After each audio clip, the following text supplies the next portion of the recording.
Sahabat-sahabat dan sahabat, kembali lagi dalam kebaktian online kita pada sahabat ini. Dan sebelum kebaktian kita akan bermula, saya akan pimpin kita dalam doa.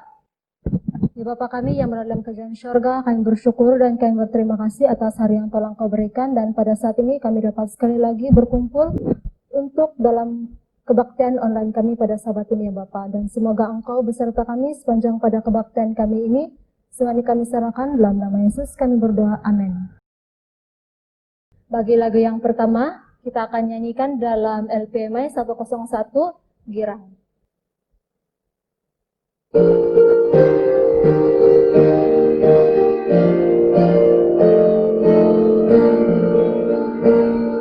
Selesai kerja nanti girang, girang memenuhi ladang, bawa hasil waktu petang masuk ke dunia baru. Girang dan sangatlah girang, girang tetaplah bergirang, girang dekatlah masanya bekerja pulang rumah. Kita nyanyi lagu yang indah, puji syukur kita bawa kepada Bapa dan Raja, masuk ke dunia baru.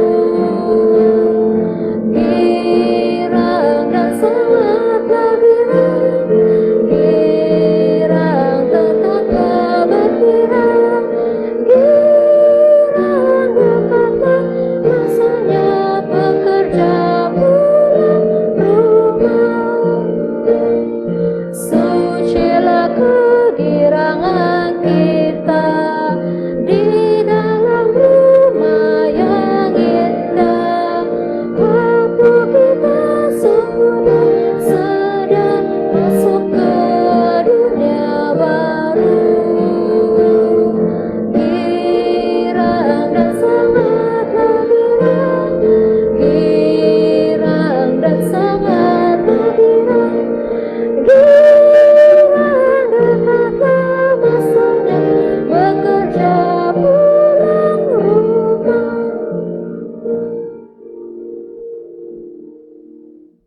Di lagu yang kedua kita akan nyanyi dalam LPMI 199 Tuhan Batu Karang Kita.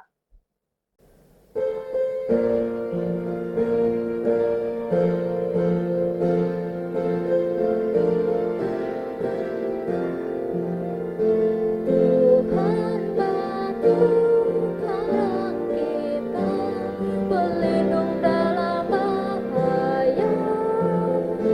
Meski apapun menimpa, pelindung dalam bahaya. Tuhan buat batu karangku, pelindung yang maha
Selamat Hari Sabat. Saya bacakan cerita mission kita pada Sabat ini yang bertajuk Bomo Tidak Dapat Sembuhkan Diri Sendiri mengenai Bagitcha Singh. Beliau berumur 70 tahun dari negara India. Bagitcha Singh menghabiskan hidupnya menyembah pokok dan berhala di sebuah kuil di rumahnya di sebuah kampung kecil orang India.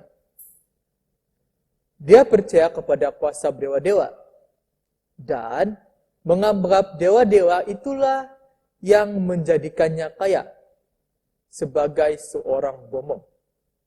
Orang ramai berdondong-dondong ke rumahnya. Di kampung Mundri Curi Ramra untuk disembuhkan. Bagitcha mempunyai segala yang diperlukannya, kecuali satu perkara. Dia tidak mempunyai ketenangan pikiran. Kemudian dia jatuh sakit. Dia sentiasa muntah, sentiasa rasa pening, sakit kepala melanda dia. Dia berpaling kepada sihirnya untuk menyembuhkan dirinya. Tetapi mantra yang kelihatan menyembuhkan orang lain tidak dapat membantu dia. Dia membayar uang yang banyak kepada pelbagai pakar perubatan, tetapi tidak ada yang dapat membantu. Dia menangis dengan sedih. Saya akan mati, katanya kepada ahli keluarganya. Perniagaan bomonya terjejas teruk. Untuk sementara waktu, orang terus datang kepadanya untuk mendapatkan bantuan. Tetapi dia enggan menerima mereka. Dia berkata, saya tidak dapat menyembuhkan kamu karena saya juga sakit. Pada suatu hari anaknya memanggil perintis misi global yang mengetahui sebuah gereja Adventist di kampung yang berdekatan dan memintanya berdoa untuk bapaknya. Perintis Global Mission itu, Samson Soni, pergi ke rumah Bagitcha. Tetapi bomo itu enggan bercakap dengannya. Saya tidak mahu didoakan, katanya. Kata Bagitcha lagi, sihir saya lebih berkuasa dari Tuhanmu. Samson tidak peduli dan tetap berdoa. Selepas lawatan tersebut, kesehatan Bagitcha bertambah buruk. Dia dibawa ke hospital di Jalandhar, sebuah bandar berpenduduk sekitar 1 juta orang yang terletak kira-kira 90 menit perjalanan dengan kereta. Seorang dokter menjalankan ujian dan mengumumkan bahwa Bagitcha mempunyai tumor otak.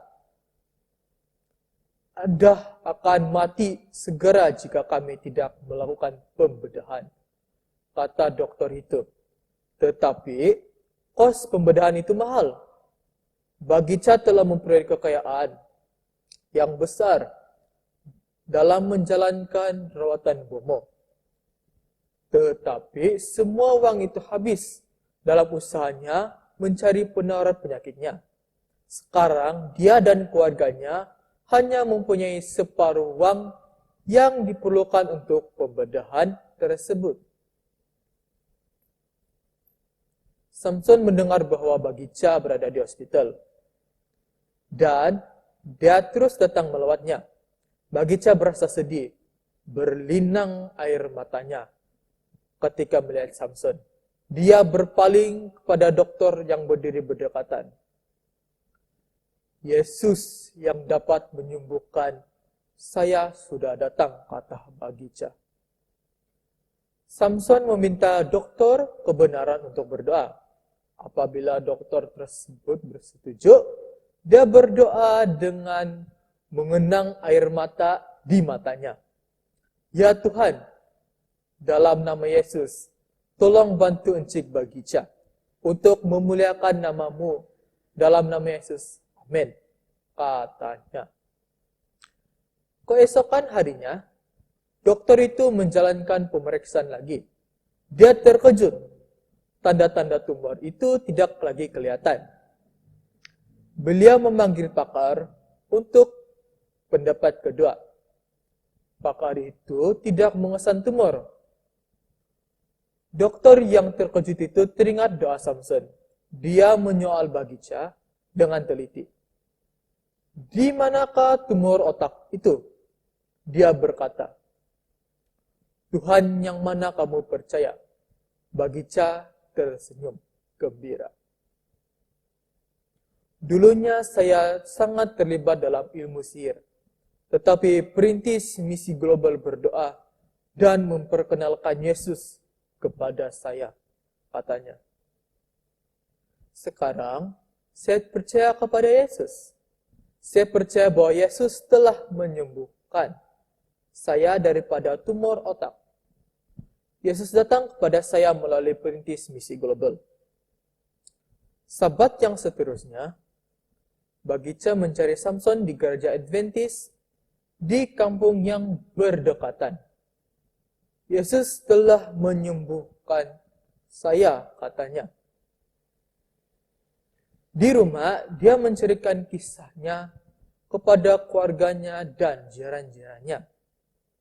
Saya telah sembuh dan saya telah dibebaskan daripada ilmu sihir, saya, katanya. Anda juga mesti datang ke gereja di mana Yesus menyembuhkan. Disebabkan kesaksian Bagija, ramai orang mulai datang ke gereja pada hari Sabat. Kira-kira 50 orang mengambil pengajian Alkitab yang dijalankan oleh Samson. Dan separuh daripada mereka telah dibaptiskan pada September 2018, termasuk Bagija dan 3 anggota keluarganya. Sementara yang lain sedang meneruskan pengajian Alkitab. Ada beberapa lagi pelajar baharu yang menyertai mereka. Hari ini, Bagija adalah ahli jemaat yang setia. Berdoalah untuk saya supaya saya tetap setia kepada Tuhan dan bersedia untuk kedatangannya Yesus yang kedua kali, katanya. Bagija dan 25 orang ahli keluarganya dan kawan-kawannya dibaptiskan oleh Samson Gulam, masih pendeta Advent terdekat dengan kampung mereka. Sebagian daripada persembahan Sabat ke-13, Kortar ini akan membantu membina sebuah gereja yang lebih besar untuk menggantikan gereja Pastor Samson yang penuh sesak di Amritsar.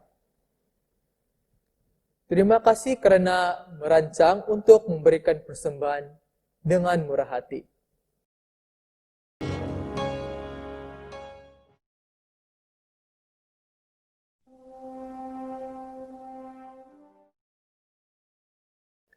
Shalom, selamat pagi kepada kita semua yang sedang menonton kebaktian Sekolah Sabat ini secara online di rumah. Saya harap kamu semua yang menonton dan kita semua pada hari ini dalam keadaan yang baik dan sehat sahaja.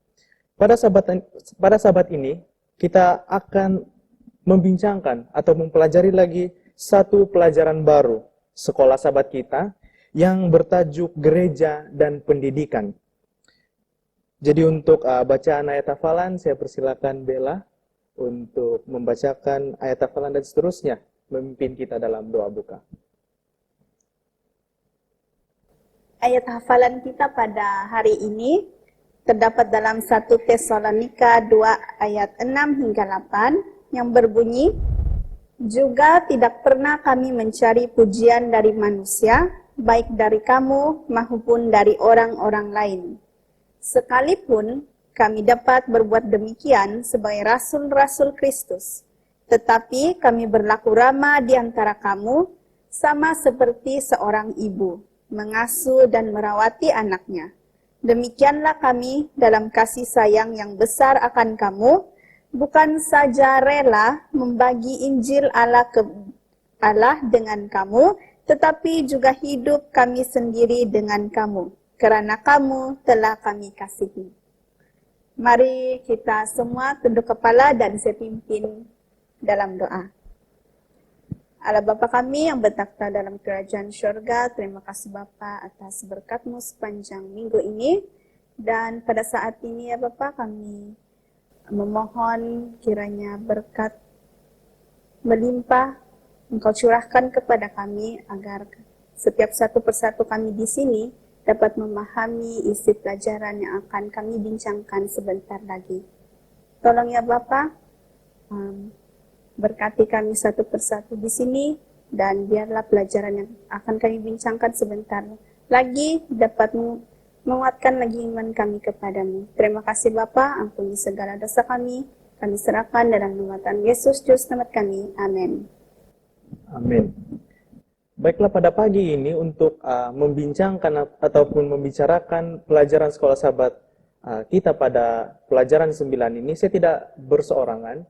Ada dua teman saya yang akan menjawab beberapa pertanyaan yang kita dapati sepanjang kita mempelajari ataupun mendalami sekolah sahabat kita pada pagi ini. Saya ditemani oleh Bella dan juga saudara Alwin yang akan menjawab beberapa pertanyaan yang kita dapati dalam pelajaran sekolah sahabat kita untuk pelajaran ke-9 ini.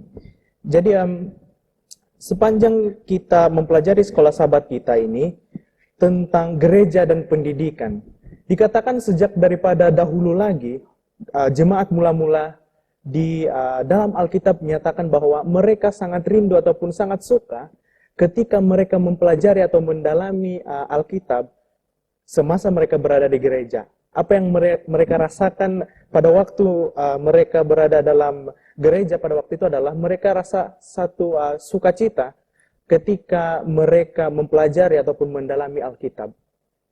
Kalau kita bayangkan dalam zaman kita sekarang, kalau kita pergi gereja, di gereja lah, contohnya waktu hari Sabat, disitulah kita berbincang. Mungkin ada pertanyaan tentang Alkitab yang kita tidak tahu, kita tanyakan itu di gereja. Kita bincangkan itu di gereja.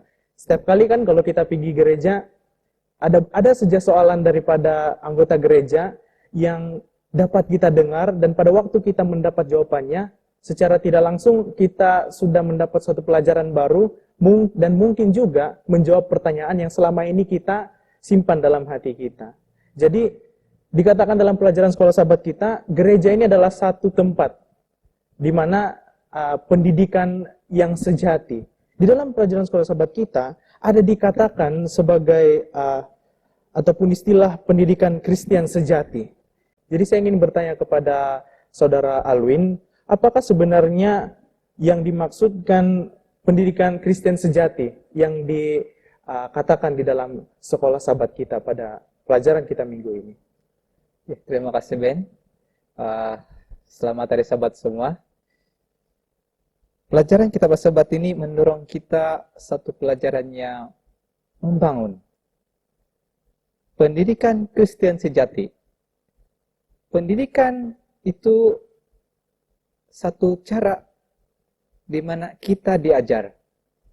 Benda-benda yang kita tidak tahu, kita boleh belajar. Nah, di pelajaran hari Ahad diberikan satu panduan, pendidikan Kristen sejati. Nah, dan saya melihat di sini pendidikan Kristen sejati adalah berkaitan tentang sikap kita. Kenapa saya katakan sikap?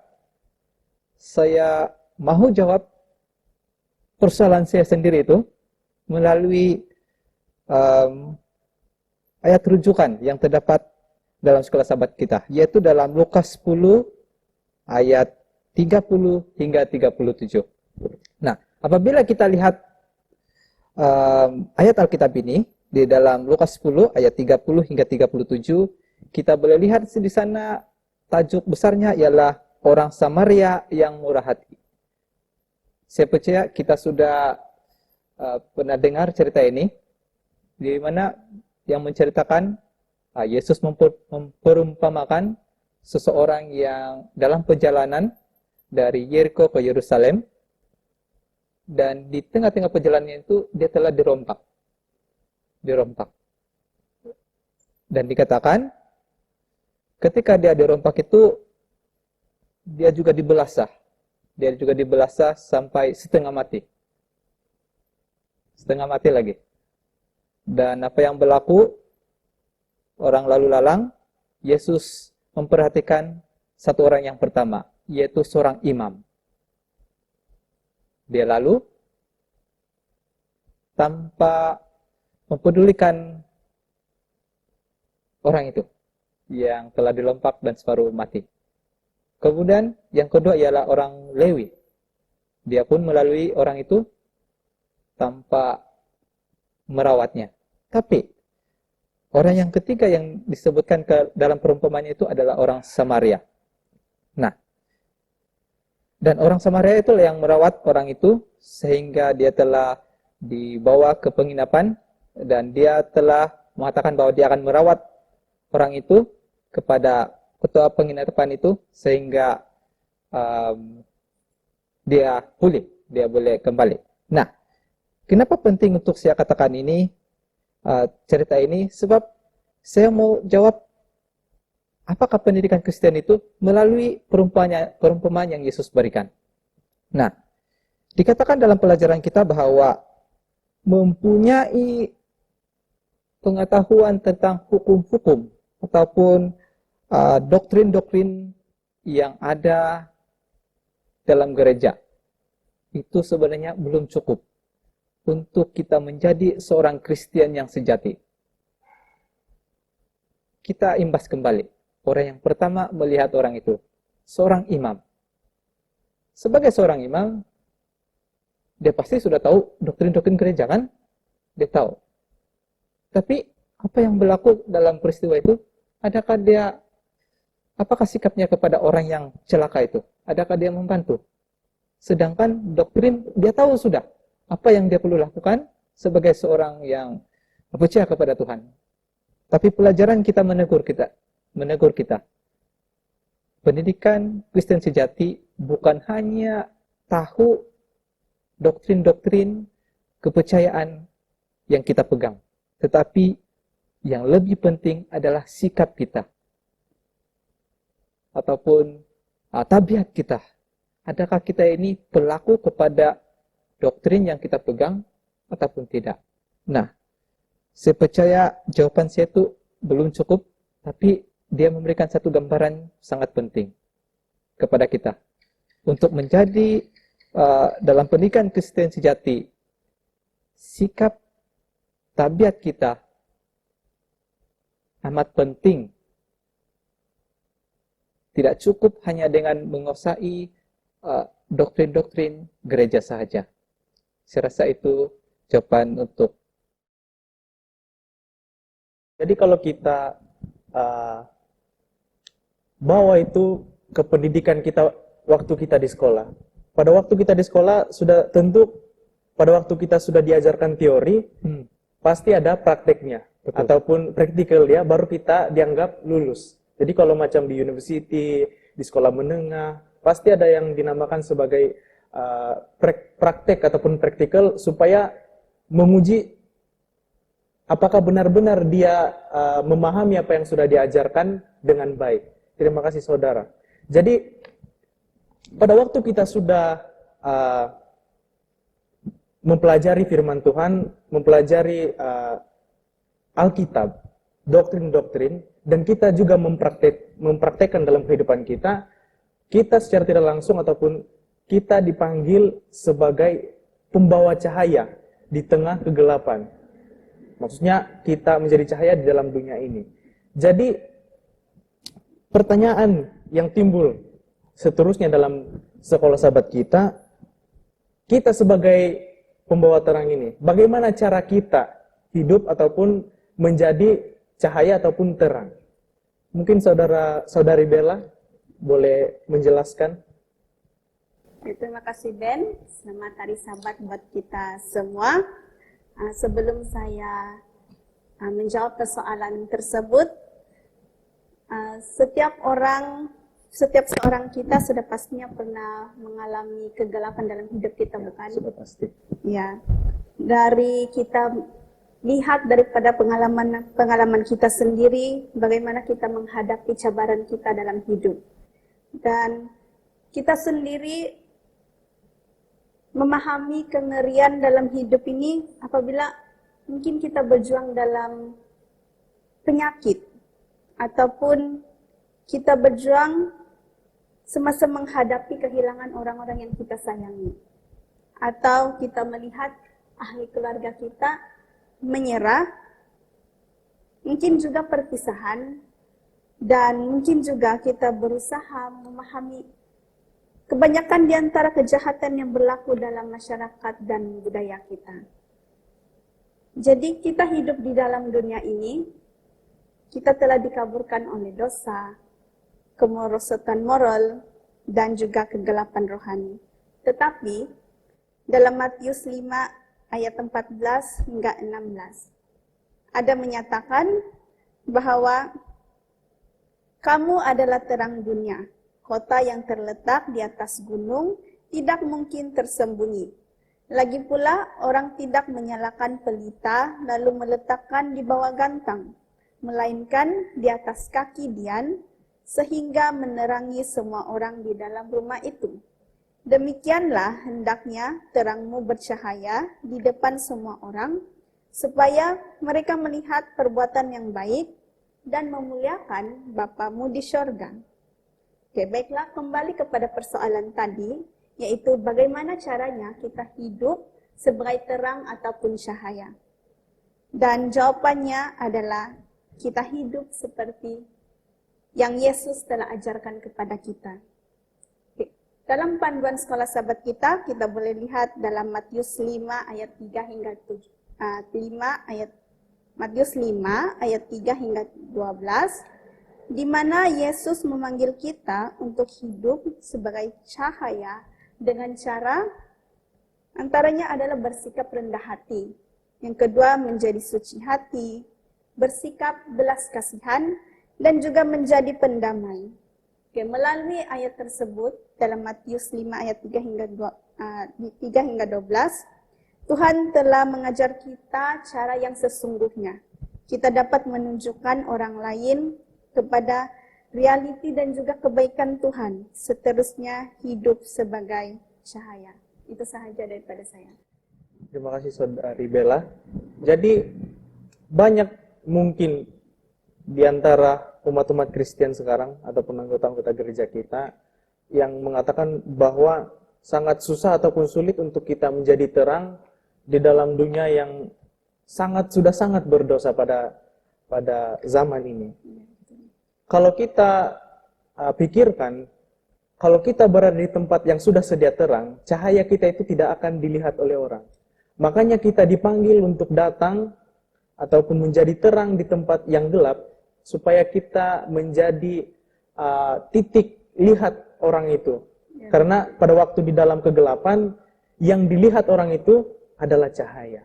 Terima kasih Saudari Bella. Jadi, tadi kita sudah diajarkan, kalau kita sudah mempelajari Alkitab, firman Tuhan, kita praktekkan. Dan bukan saja kita praktekkan, kita jadikan juga itu sebagai tabiat kita dan menjadi terang, menjadi cahaya kepada orang lain. Secara tidak langsung, kita ini, pada waktu kita mempelajari firman Tuhan, mau mencari kebenaran, kita ini dipanggil sebagai murid-murid Yesus. Ya, murid-murid Yesus. Pada saat kita dipanggil sebagai murid-murid Yesus, ada banyak tanggung jawab dan cara hidup kita yang harus kita hidupkan supaya kita benar-benar dipanggil sebagai murid-murid Yesus. Jadi, Saudara Alwin, apakah sebenarnya cara hidup kita sebagai murid-murid Yesus sebenarnya ini? Iya. Sudah pastinya sebagai murid-murid Yesus, kita perlu kembali melihat guru kita. Apa yang guru kita sudah ajar, itulah yang kita perlu ikut. Dan sudah pasti dalam Alkitab, malah dalam pelajaran kita, seperti yang sudah dijawab oleh ahli panel sebelum ini, bahwa sikap sebagai pembawa cahaya, bagaimana kita bersikap, orang melihat kita, dan itulah sebenarnya yang menjadi cara kita untuk menghidupkan kehidupan kita sebagai murid Tuhan. Dalam pelajaran kita juga ada satu yang penting yang ingin saya bangkitkan ataupun perbincangkan. Kalau dalam pelajaran hari Selasa, hidup sebagai murid Yesus, ada satu persoalan di sini yang saya rasa baik untuk kita pelajari. Di mana dikatakan bahwa di dalam kehidupan Kristen kita, sebagai misalnya dalam sebuah gereja, akan wujud perkara-perkara yang disebut seperti prasangka. Prasangka dalam sebuah gereja. Oke. Prasangka ini mungkin kita dengar seperti secara negatif. Oke. Negatif. Tapi pelajaran kita katakan perkara itu tidak akan berlaku kalau kita benar-benar hidup dekat dengan Tuhan. Oke, kita hidup dekat dengan Tuhan. Bagaimana? Itulah yang dikatakan tadi. Kita perlu mempunyai cahaya daripada guru kita. Dan apabila kita ada cahaya itu, kita gunakan cahaya itu dengan cara yang betul untuk menjadi murid yang Tuhan harapkan. Sebagai guru, pastinya dia mengharapkan muridnya menguasai semua pelajaran yang diajar oleh guru. Iya, sudah tentu. Dia mau supaya kita semua murid-muridnya ini menguasai apa yang sudah diajar. Dan sudah pasti sebagai orang Kristen, kita seharusnya selalu melihat Yesus sebagai guru kita, dan itulah panduan kita untuk menjadi seorang murid Tuhan. Jadi pada waktu kita menjadi ataupun dipanggil sebagai murid Yesus, kita dipanggil itu, kita dikenal sebagai murid Yesus, ada dikatakan dalam firman Tuhan sendiri. Yesus katakan bagaimana mau mengenali sama ada kita ini adalah pengikut ataupun murid Yesus, itu dapat dilihat daripada buahnya ataupun karakter kita, tabiat kita pada waktu kita menjalani kehidupan kita. Ada satu, mungkin kita murid-murid Yesus, kita mempunyai banyak talenta. Ada juga orang-orang di luar sana yang menganggap talenta ataupun pekerjaan menginjil ataupun menjadi murid Yesus ini hanya dikerjakan oleh para pastor, pendeta-pendeta, LD-LD ataupun yang tahu mengajar dan berbicara, ataupun dalam arti kata yang lain berkhotbah. Tapi ada satu istilah pelayanan yang disebutkan sebagai silent preacher. Silent preacher. Kita berkhotbah tetapi kita tidak mengatakan itu melalui kata-kata ataupun mulut kita. Tapi kita khotbahkan itu melalui perbuatan ataupun karakter kita. Jadi menjadi murid Yesus itu tidak terkecuali. Kita semua yang sudah pernah diajar oleh Yesus melalui firman Tuhan itu sudah dipanggil sebagai murid Yesus. Dan kita juga dipanggil untuk menghidupkannya dalam kehidupan kita. Di dalam pelajaran sekolah sahabat kita juga ada dikatakan kepada kita dapati kalau kita baca dalam pelajaran kita dapati seperti yang dikatakan oleh Albert Einstein, seorang yang kita tahu dia pintar. Dikatakan di sini Bapak Fisik modern.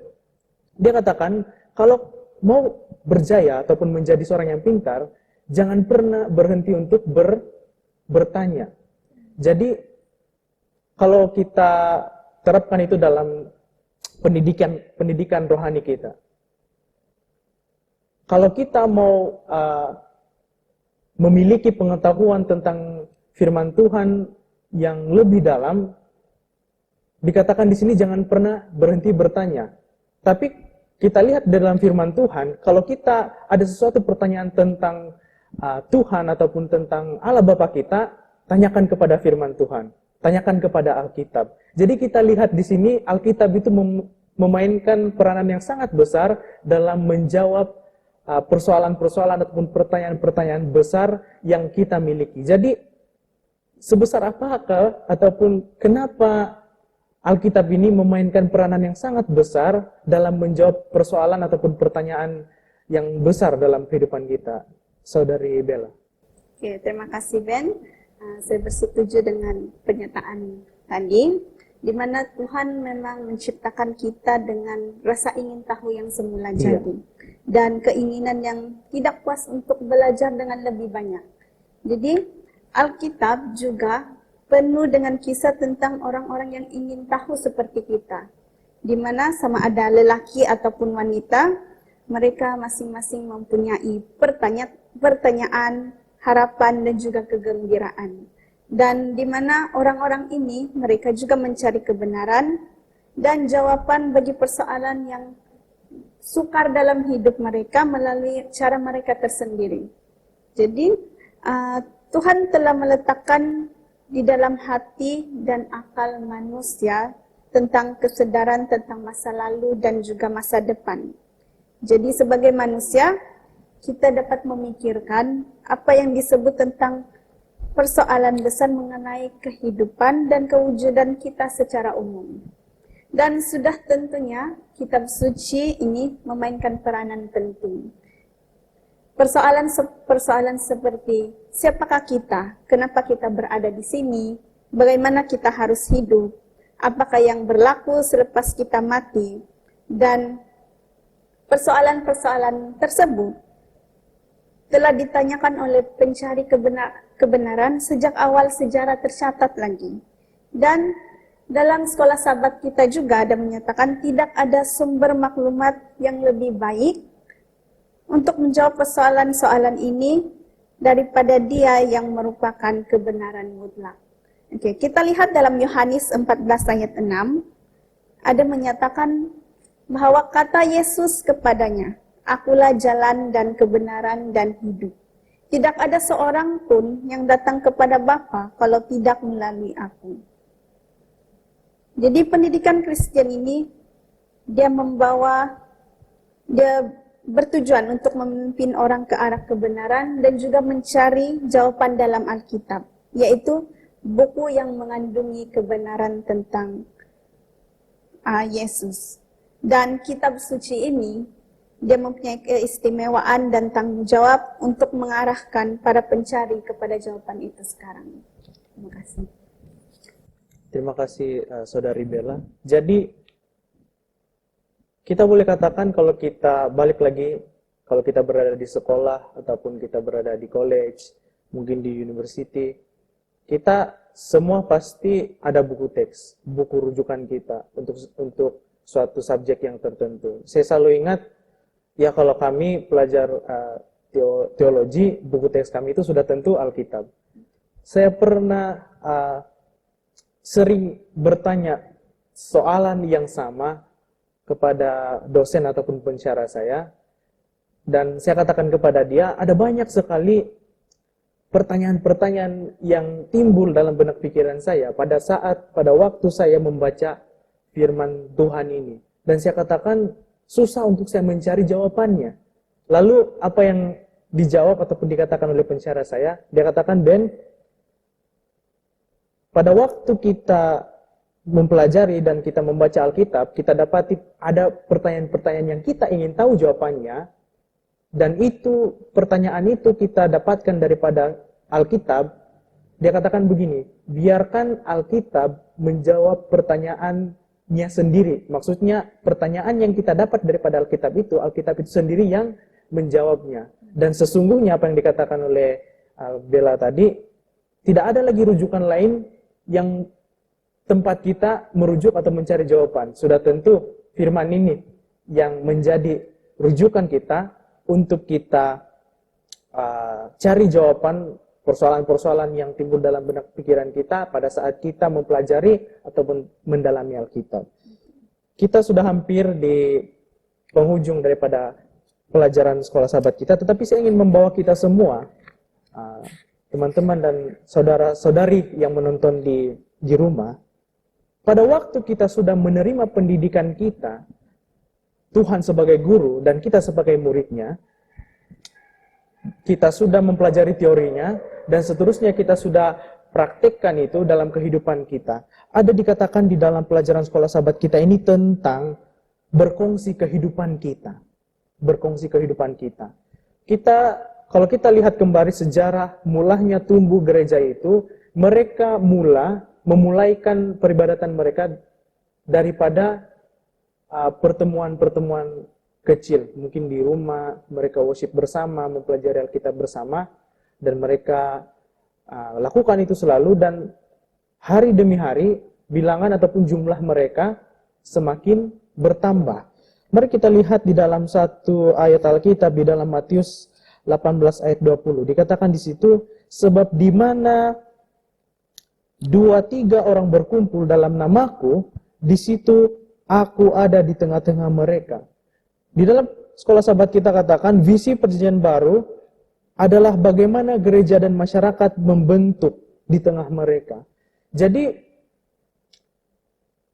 kita yang sudah menjadi murid Yesus ini dipanggil untuk mencari lagi murid baru Yesus. Artinya, kita sebagai murid lama, ya, murid lama daripada Yesus yang sudah tahu akan kebenaran, sudah tahu akan firman Tuhan ini, Tuhan memanggil kita untuk memanggil lagi orang yang belum mengenal Yesus, yang belum mempelajari tentang firman Tuhan, untuk bergabung dan menjadi murid Yesus yang baru.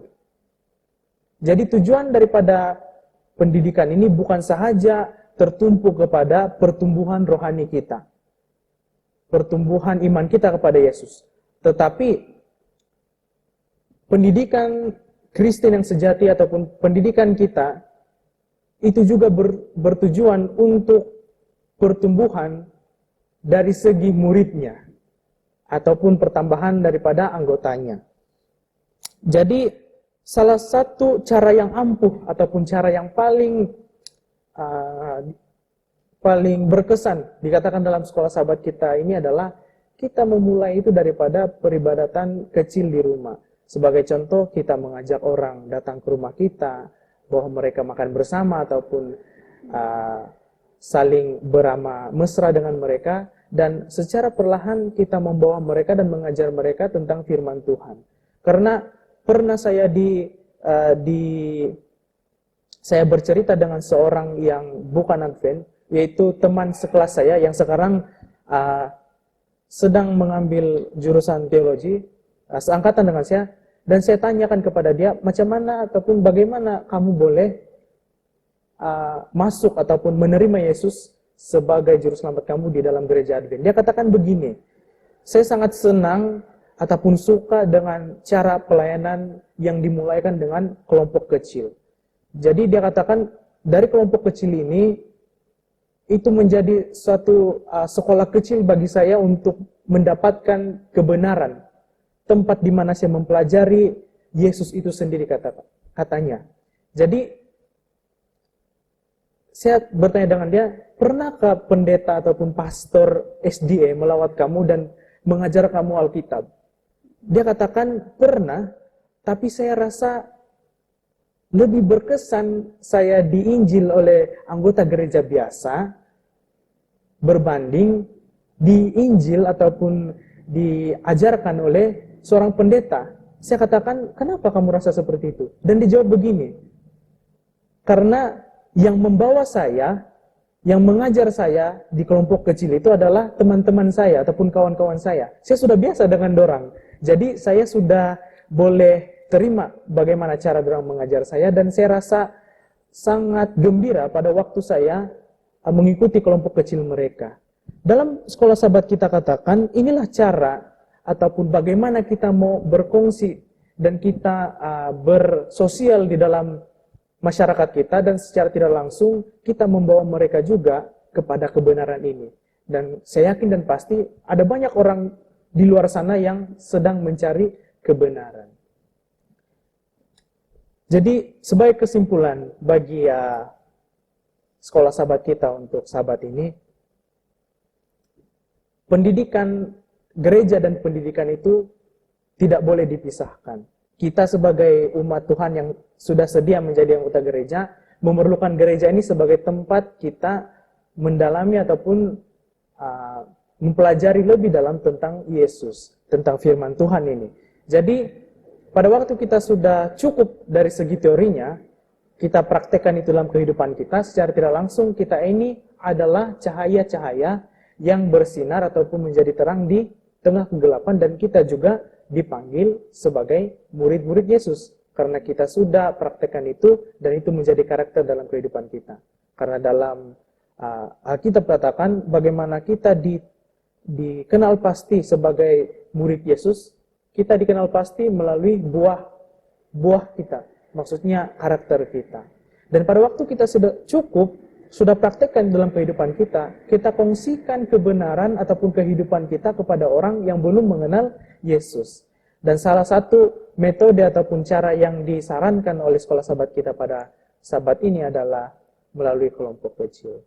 Jadi sangat menarik pelajaran sekolah sahabat kita untuk sahabat ini kita mempelajari bagaimana kita ya dalam gereja menjalankan pendidikan Kristen yang sejati ini, bukan saja untuk kita untuk pertumbuhan rohani kita, tetapi juga untuk pertumbuhan dari segi murid-murid Yesus yang baru. Saya mengucapkan banyak terima kasih kepada kedua teman saya yang sudah sudi untuk menemani saya untuk membincangkan dan menjawab pertanyaan-pertanyaan dalam sekolah sahabat kita ini. Terima kasih Saudari Bella, terima kasih Saudara Alwin. Jadi kita akan menutup perbincangan kita. Saya persilakan Saudara Alwin untuk memimpin kita dalam doa tutup. Mari kita berdoa. Ya Tuhan kami yang bertata di surga, terpuji nama Tuhan. Terima kasih atas pimpinan Tuhan dalam kesempatan ini, sehingga kami sudah mempelajari isi daripada pelajaran sekolah sahabat pada sahabat ini.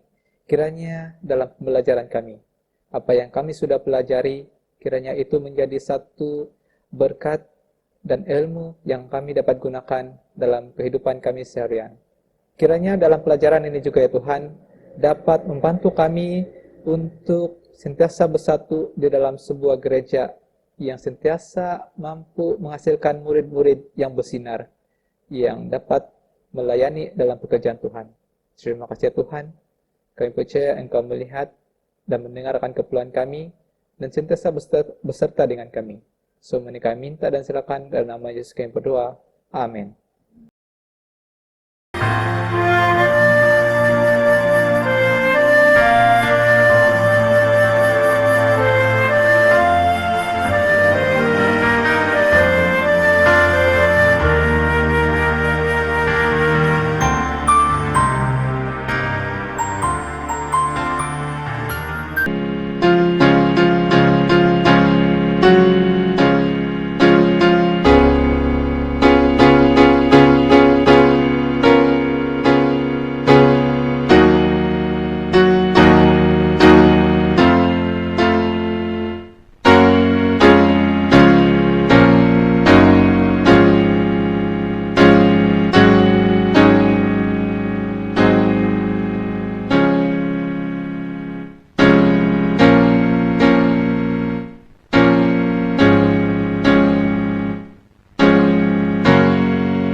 Mari kita berdoa. Tuhan Allah Bapa kami yang berada dalam surga, kami bersyukur atas berkat perlindungan-Mu kepada kami. 6 hari yang lalu kami bekerja, sehinggalah pagi Sabat ini kami dapat datang ke gereja untuk belajar firman-Mu. Tuhan, tolong berkati kebaktian kami pada Sabat ini Tuhan, supaya kami senantiasa diberkati dan Engkau bersama-sama dengan kami. Apa yang kami pelajari di dalam gereja ini, supaya ini dapat membantu menguatkan iman kami kepada Tuhan.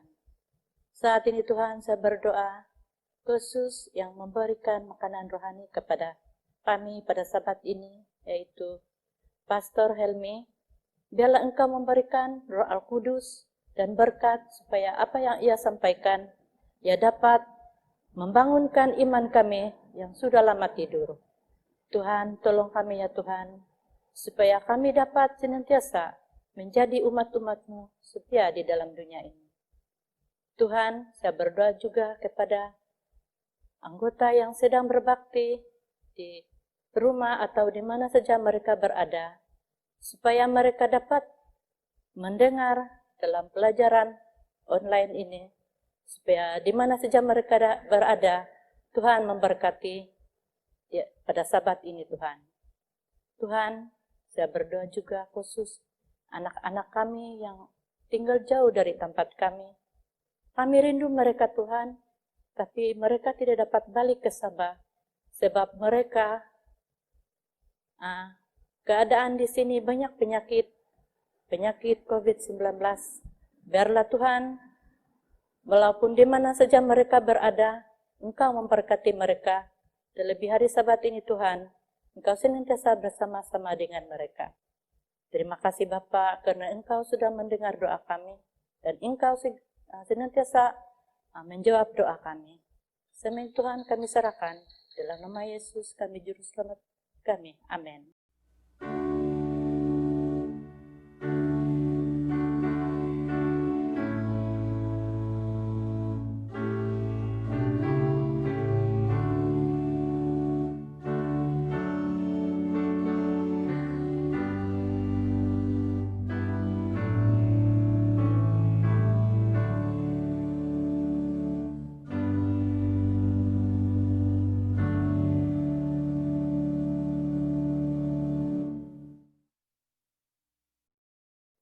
Selamat Sabat. Mari merenungkan bacaan persembahan dan persepuluhan kita pada Sabat ini yang bertajuk Hari untuk Perhubungan. Tuhan adalah kasih. Jadi agama Kristen adalah hubungan-hubungan yang mengasihi. Kristianan mengandaikan perhubungan dengan Tuhan, menegak, dan dengan sama lain mendatar. Mempunyai kasih untuk satu sama lain sangat penting sehingga Yesus sendiri menyifatkannya sebagai petunjuk sebenar dalam pemuridan yang dinyatakan Yesus. Yohanes 13 ayat 35. Tuhan juga mengkhususkan satu hari yang istimewa, hari Sabat, untuk kita berhubung dengannya secara tetap dan dengan saudara-saudara yang seiman. Namun, kadangkala ia memerlukan pengorbanan. Di tempat-tempat seperti di daerah Amazon, contohnya, di mana orang-orang paksa melakukan perjalanan yang sangat jauh untuk ke gereja. Sebahagian keluarga memulakan perjalanan pada petang Jumat dan kembali ke rumah pada hari Ahad. Mereka melakukan ini bukan karena mereka mempunyai waktu untuk dibazirkan, tetapi karena mereka melihat bahwa ia merupakan amalan kerohanian yang menguatkan kasih mereka untuk Tuhan dan juga sesama jiran mereka. Mereka melihat persahabatan dengan orang Kristen yang lain dan menyembah Tuhan bersama-sama pada hari Sabat sebagai suatu yang penting untuk pertumbuhan kerohanian mereka. Dalam zaman para rasul, sudah ada sebahagian orang yang agak lalai dalam berkumpul bersama-sama dengan orang-orang yang beriman. Tetapi Tuhan memberi amaran kepada mereka dan juga kepada kita bahwa perbuatan berkumpul dengan orang lain semakin penting, memandangkan hari Tuhan semakin mendekat. Ibrani 10 ayat 25. Dalam Imamat 23 ayat 3, Tuhan juga menekankan kepentingan untuk memperkuatkan hubungan satu dengan lain pada hari Sabat. 6 hari lamanya boleh dilakukan pekerjaan, tetapi pada hari yang ketujuh haruslah ada Sabat, hari perhentian penuh.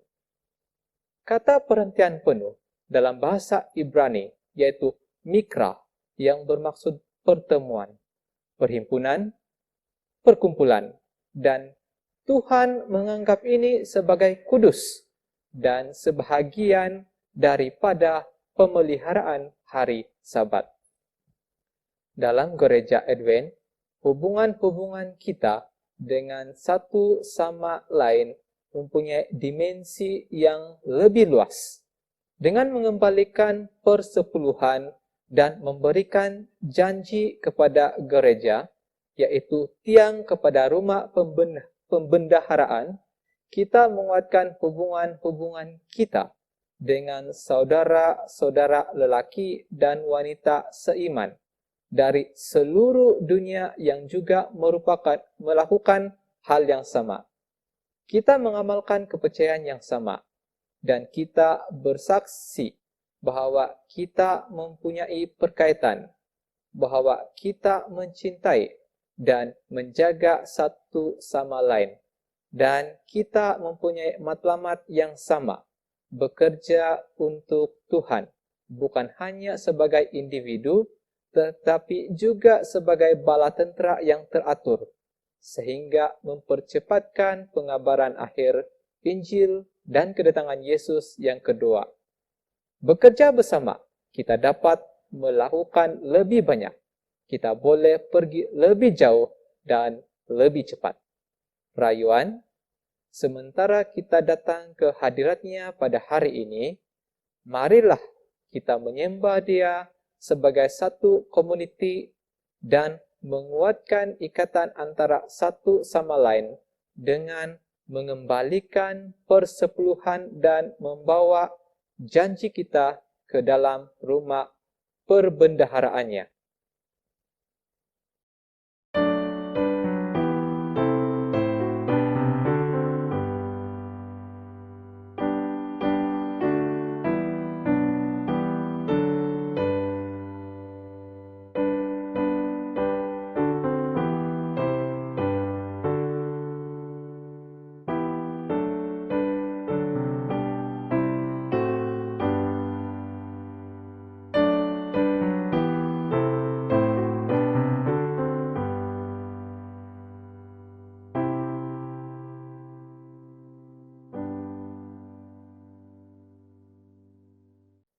Mari kita berdoa. Ya Tuhan kami yang bertata di kerajaan surga, terpuji nama Tuhan. Pada masa ini ya Tuhan, terima kasih atas kesempatan dan pimpinan Tuhan, sehingga kami diberikan ingatan untuk terlibat dalam pelayanan, yang mana pelayanan ini sangat penting untuk menyebarkan pekabaran, sehingga pekabaran Tuhan itu dapat memberikan cahaya dan terang kepada seluruh dunia, seperti yang Tuhan amanahkan kepada kami. Ya Tuhan, kiranya dengan kesatuan kami, melalui perpuluhan dan juga persembahan, kiranya itu terus diberkati dan memberikan kami satu kesempatan untuk bersama-sama dalam pelayanan ini.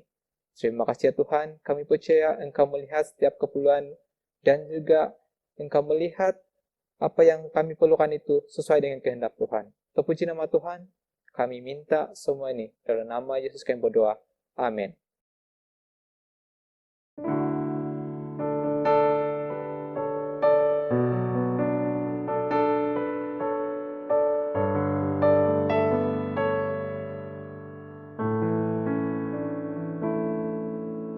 Bila kau izinkan sesuatu terjadi, ku percaya semua untuk kebaikanku.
untuk kebaikanku. Bila nanti telah tiba waktumu, ku percaya kuasa-Mu memulihkan hidupku. Waktu Tuhan pasti yang terbaik, walau kadang tak mudah dimengerti. Lewati cobaan, ku tetap percaya waktu Tuhan pasti yang terbaik.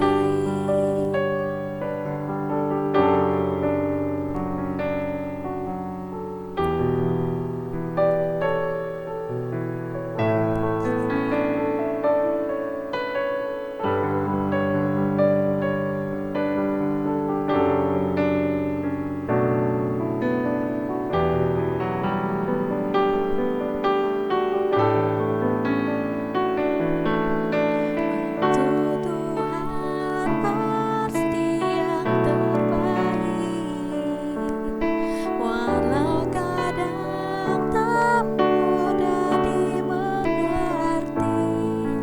Lewati cobaan, ku tetap percaya waktu Tuhan pasti yang terbaik.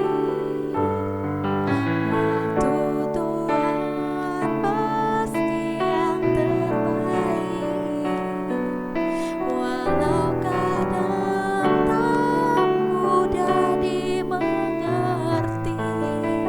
Lewati cobaan, ku tetap percaya waktu Tuhan pasti yang terbaik.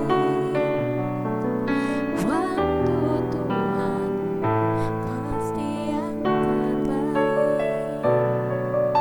Waktu Tuhan pasti yang terbaik.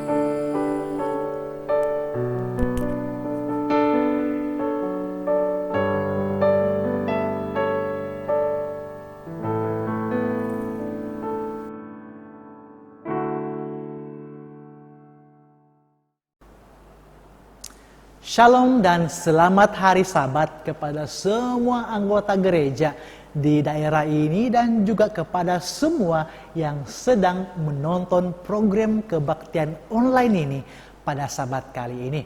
Dimanapun kita semua berada, di rumah kah, di siring jalan kah, mengalainkan, saya berharap agar kita semua adik-adik di musim-musim pandemik ini. Nah, saya sangat gembira melihat laporan KKM baru-baru ini bahwa case jangkitan COVID-19 di Sabah ini sudah semakin menurun. Ini yang kita harap-harap nih kan, kita terus berdoa agar lebih ramai yang akan sembuh dan supaya case jangkitan COVID-19 ini juga akan semakin berkurangan. Nah, kalau kamu masih ingat lagi, beberapa sabat yang lalu saya ada kongsikan sebuah pelajaran yang bertajuk sembuh, dan dalam kesempatan itu saya ada katakan yang bahwa pelajaran itu ada bahagian-bahagian kan? Masih ingat lagi kah?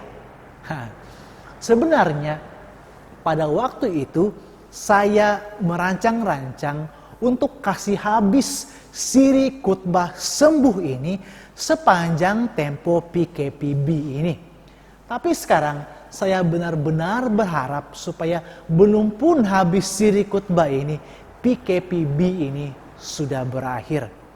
Nah, pada Sabat kali ini saya akan kongsikan bahagian kedua dari siri khotbah atau pelajaran sembuh ini.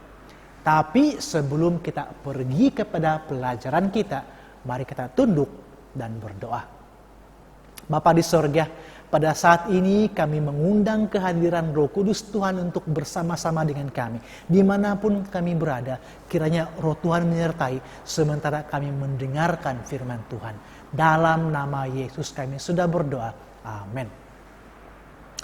Dalam pelajaran yang lalu, kita sudah mempelajari langkah yang pertama mengenai bagaimanakah kita boleh mendapatkan kesembuhan dari Tuhan. Masih ingat lagi apa langkah pertama itu? Nah, mari kita sekarang ini buka Alkitab kita di buku Matius pasal 8 ayat 1 hingga ayat yang ketiga. Mari kita ulang kaji sikit-sikit sebelum kita teruskan, Bo. Nah, langkah yang pertama yang saya sudah kongsikan pada beberapa sabat yang lalu adalah untuk datang kepada Tuhan. Dalam kisah ini, Matius pasal 8 ayat 1 hingga ayat yang ketiga, kita berkenalan dengan seorang penghidap penyakit kusta. Saya ulangi lagi pelajaran yang lepas. Orang atau penghidap penyakit kusta ini pada zaman itu adalah orang yang tidak disenangi, diterima oleh orang ramai. Masih ingat kenapa? Nah, karena golongan ini adalah golongan yang tidak diterima oleh masyarakat karena golongan ini dianggap sebagai najis. Asa kau mai. Najis bahkan. Ada di sini yang mau pegang-pegang sama itu najis? Adakah? Coba angkat tangan. Saya pikir tidak ada. Nah, golongan ini dianggap sebagai najis, kotor, asakau, ososomo kang boros dusun. Golongan ini pengidap penyakit kusta harus tinggal di luar daripada masyarakat dan hanya diterima oleh golongan-golongan yang senasib, para pesakit kusta. Namun kita sudah belajar dari pelajaran kita yang lepas bahwa Tuhan Yesus tidak seperti orang lain, tidak seperti masyarakat yang ada di situ pada waktu itu. Pada saat orang ramai menolak para penghidap kusta ini, Yesus menerima mereka dengan hati dan dengan tangan yang terbuka dan menyembuhkan orang ini. Dan Alkitab juga merekodkan bukan hanya orang ini saja penghidap kusta yang Yesus sembuhkan. Malah masih ada lagi kelompok pesakit kusta yang lain yang Tuhan Yesus sudah sembuhkan juga. Nah, langkah pertama yang kita perlu ambil untuk sembuh adalah untuk datang kepada Yesus. Walaupun segan-segan dan malu-malu karena dianggap sebagai najis. Tambah lagi, penghidap kusta ini selalu dianggap sebagai orang yang sangat berdosa oleh karena dosa mereka kononnya. Makanya Tuhan menghukum mereka dengan penyakit yang tidak ada obatnya pada zaman itu.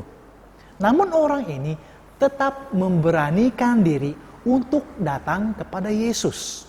Hasilnya, dia disembuhkan. Kunci yang pertama, datang kepada Yesus. Bukan hanya sakit fisikal, Bo. Sakit rohani terlebih-lebih. Itu juga langkah pertama adalah datang kepada Yesus. Mari kita belajar langkah yang kedua pula. Nah, waktu saya masih kecil-kecil dulu, waktu saya masih budak-budak lagi, saya selalu saja, saya pikir seperti kanak-kanak yang lain juga, saya selalu berharap supaya pada saat orang tua saya pulang dari pekan, pulang dari, kami katakan dari kota, mereka akan membawa pulang mainan untuk saya. Ya, saya pikir memang semua kanak-kanak mengharapkan ada mainan yang banyak kan. Saya masih ingat abang saya pernah berkata, koleksi mainan anak-anaknya mau penuh satu bilik store sudah. Nah, yang macam itulah yang saya harapkan dulu sebenarnya. Dan orang tua saya jarang membawa saya turun ke pekan juga. Kamu tahu kenapa? Sebab pasti saya, anak ini, akan minta beli mainan. Kalau tidak kena kasih beli, merajuk di depan kedai. Tapi selepas orang tua kasih paham saya betul-betul bahwa mereka tidak ada duit yang banyak, tidak ada budget untuk membeli mainan selalu, saya mulai mengerti dan tidak lagi mengharapkan sangat untuk mendapatkan mainan. Nah, bagaimana pula dengan sikap si pesakit kusta ini ketika dia berhadapan dengan Tuhan Yesus? Adakah dia memaksa-maksa Yesus untuk segera-segera, untuk cepat-cepat menyembuhkan dia? Adakah dia mengugut Yesus atau menawarkan sesuatu kepada Tuhan Yesus sebagai ganjaran kalau Yesus ini menyembuhkan dia? Mari kita lihat jawabannya dalam ayat yang kedua. Seorang yang menghidap penyakit kusta datang bersujud di hadapannya sambil berkata, "Tuhan, sekiranya Tuhan mau, Tuhan dapat mentahirkanku." Nah, pertama-tama si pesakit kusta ini bersujud di hadapan Yesus.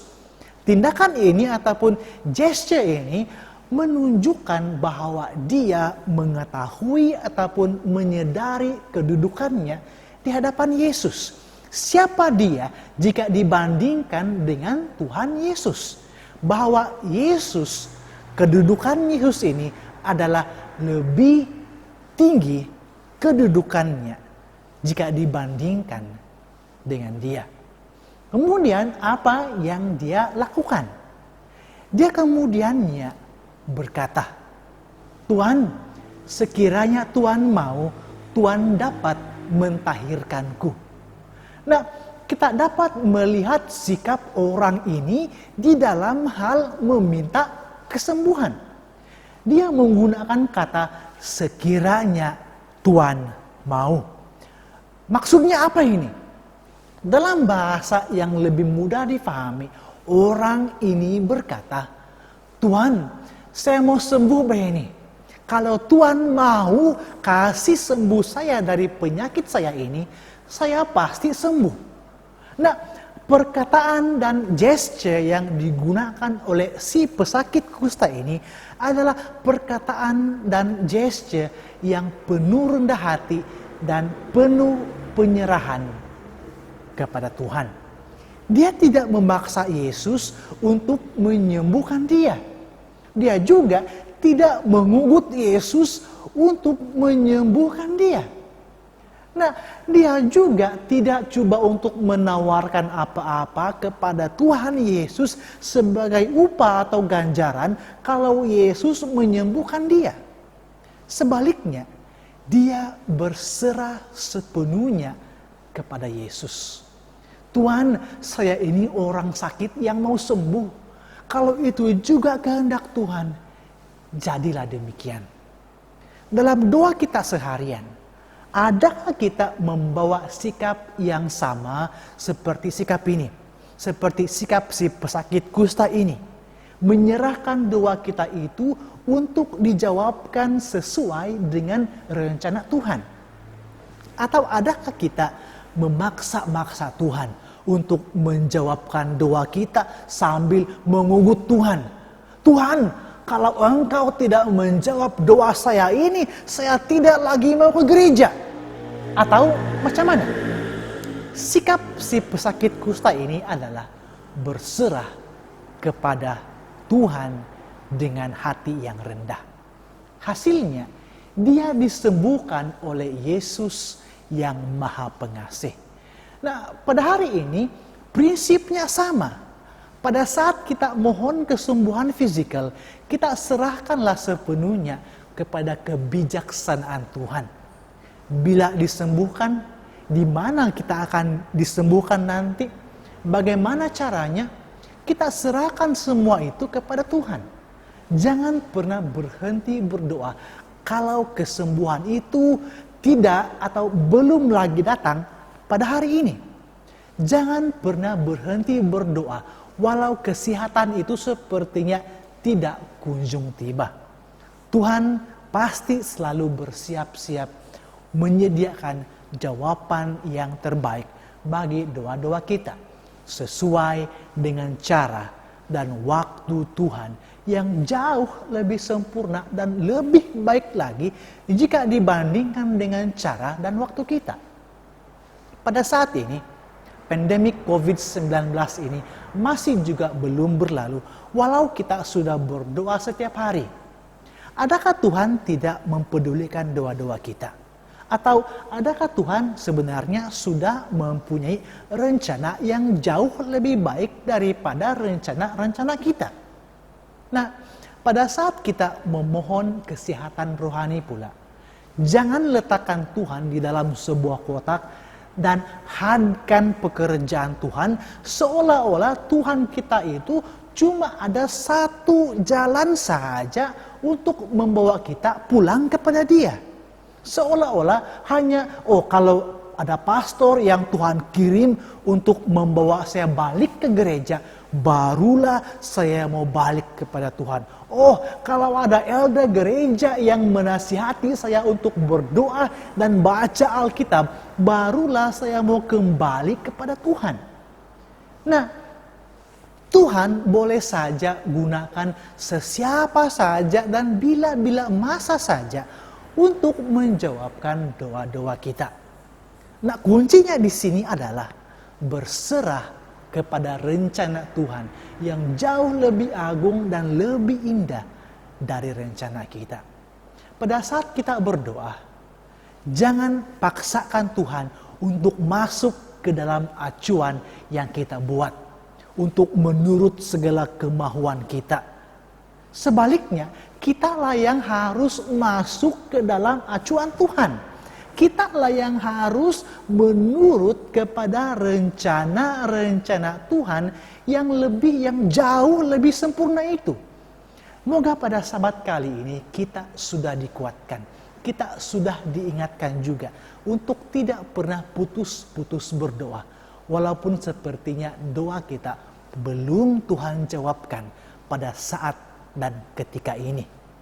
Jawaban doa, kesembuhan yang kita harapkan, kehidupan yang bebas dari pandemik ini, pasti Tuhan akan berikan juga kepada kita pada saat dan waktu dengan cara yang terbaik yang Tuhan sudah tentukan nanti, sesuai dengan rencananya yang sempurna dan bukanlah menurut rencana saya, orang yang berdosa dan tidak sempurna ini.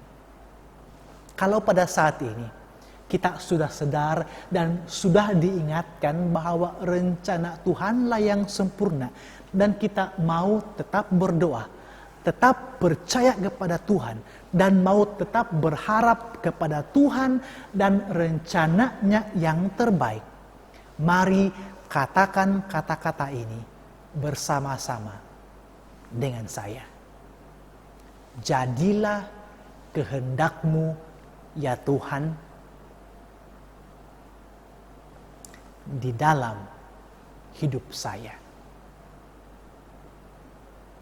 Mari berdoa. Bapa di sorga, inilah doa kami pada saat ini. Jadilah kehendak-Mu ya Tuhan di dalam hidup saya, di dalam hidup kami. Terima kasih ya Tuhan karena pada sabat kali ini kami diingatkan untuk tidak memasukkan Tuhan ke dalam acuan yang kami bina. Sebaliknya kamilah yang harus berserah. Kamilah yang harus menerima segala rencana Tuhan yang terbaik itu.